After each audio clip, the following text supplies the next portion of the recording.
Thank you and welcome to the show this morning. The topic this morning is the Declaration of Independence at the 21st century.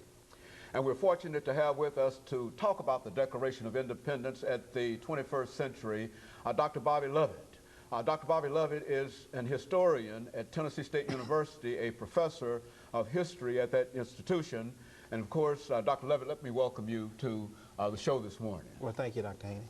And to tell you, Dr. Lovett, how delighted we are to have you once again on this show to talk about the information that we know that you've got a lot of. As a matter of fact, we've got a number of shows that we've done with you, and some of the shows that go back to 1995.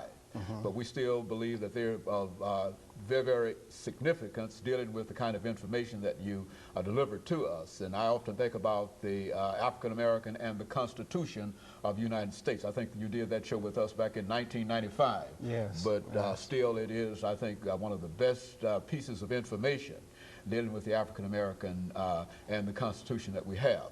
And we'd like to do the same thing with this Declaration of Independence show. As a matter of fact, we've had you with 2 or 3 other individuals to talk about this same topic, the Declaration of Independence, over the many years. And what we'd like to do today is to really make this the mother of all Declaration of Independence shows, in the sense that we believe that it is the Declaration of Independence at the 21st century, to give you an opportunity to talk about it from that perspective. But before we get into that, Dr. Lovett, let's talk about Dr. BLovett and to have you to give us some information about your background, your education, and some of the things that were important in terms of leading you to where we are today. Okay. Well, I'm a native of Memphis, Tennessee. I was born and raised in Memphis, finished Booker T. Washington High School. Went to Arkansas A&M State College for my bachelor's in history and political science. I went on from there to the University of Arkansas for my master's. Taught at Eureka College in Illinois, and came to Tennessee State University in 1973. Returned to the University of Arkansas in the meantime and finished my PhD degree in history. My dissertation was on the Negro Civil War in Tennessee, where I covered black soldiers in the Union Army, contraband camps, and the general life of African Americans in Tennessee during 1861 to 1866, when the Civil War was going on. That is mainly my specialty area.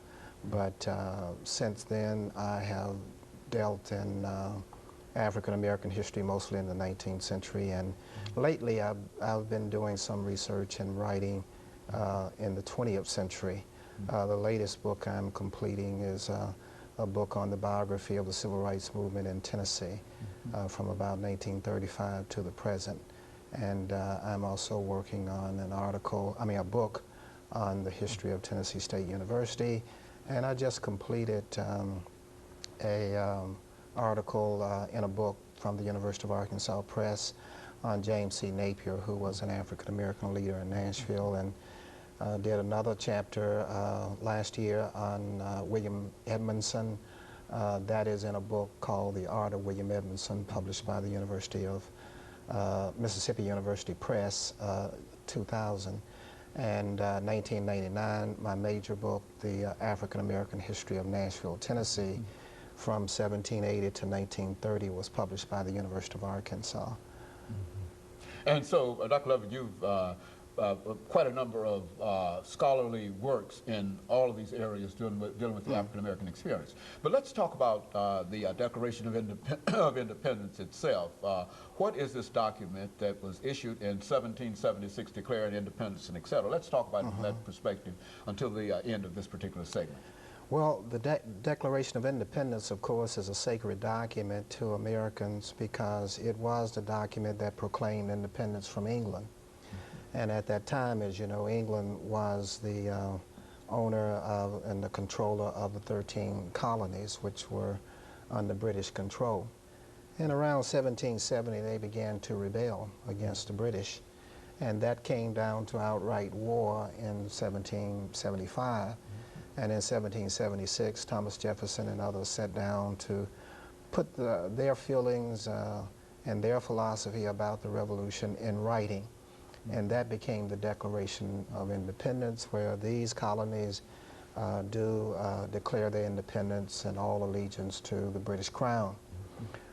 In some ways, it was a propaganda document because there were arguments that the document should go all the way to proclaim against slavery as well, since it talked about the equality and the fraternity of man and man's right to freedom and so on as an individual. But the language was changed at the last minute to not anger those colonies that depended heavily upon slavery, especially Virginia and North Carolina and South Carolina and the colony of Georgia and South Carolina, which are the southern colonies at that time, as well as Maryland had heavy slaveholding during that period of time. Thomas Jefferson himself, called the author of the Declaration of Independence, was a large slave owner, and he was from Virginia, of course. And so they watered the language down that all men are endowed with the unalienable rights, you know. Really, it was much stronger than that. But they compromised, and if you read the Declaration of Independence, it sort of lays the blame of slavery upon Britain and says, you know, that Britain is responsible for transporting all these alien persons from Africa, you know, over to North American continent. But nevertheless, the language could not be changed in such a way as to deny that all men had the right to freedom and equality. However, as you know, slavery continued to exist in the 13 colonies, and that, of course, was a contradiction of the document itself. Now, as you know, we beat the British in 1780, and for all practical purposes, the Revolutionary War was over. It wasn't until 3 years later, 1783, that the Treaty of Paris was signed, and that treaty between the British and the 13 colonies did give them independence and also gave them land all the way to the Mississippi River that had been under the British. And so they have their independence. As a result of that, many of the colonies were cognizant of the contradiction and the hypocrisy of the Declaration that they were not living up to. And so Massachusetts in 1780 outright abolished slavery. And then so did New Jersey and New York and some of the other northern colonies. But the southern colonies did pass some emancipation acts, allowing masters to emancipate a slave if they wished, but not the state itself. And as a result, slavery continued right on up until we got rid of it with the bloody Civil War, 1861 to 1865.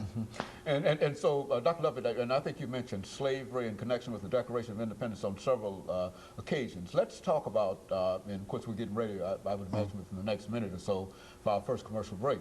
But let's deal with the issue of slavery in the colonies that was impacted. Give us some numbers in reference to this as a group of individuals and why this group would be of some concern to the Constitution. Well, during the Revolutionary War period of our history, and we call that period, you know, from about 1775 up until the time that we write the Constitution and implement the Constitution in 1789, the one that we live under now. And from 1789 up until about 1830, we call that the New Nation period, when we were building a nation as a result of that Constitution. And at that time, during the Revolutionary War period, African Americans, believe it or not, were about 1 out of every 4 persons in the 13 colonies. By 1790, they are still about 1 of every 4 persons in the colonies, and 90% of them are slaves. The northern states are passing acts to gradually get rid of slavery, gradual abolition acts as we call them. The southern colonies are doing a little bit, but then along comes the cotton gin, along comes the demand for textiles in Europe, and slavery explodes in the South. Let me interrupt here for this short commercial break, after which we'll come back and we'll allow you to continue that conversation. Topic is the Declaration of Independence.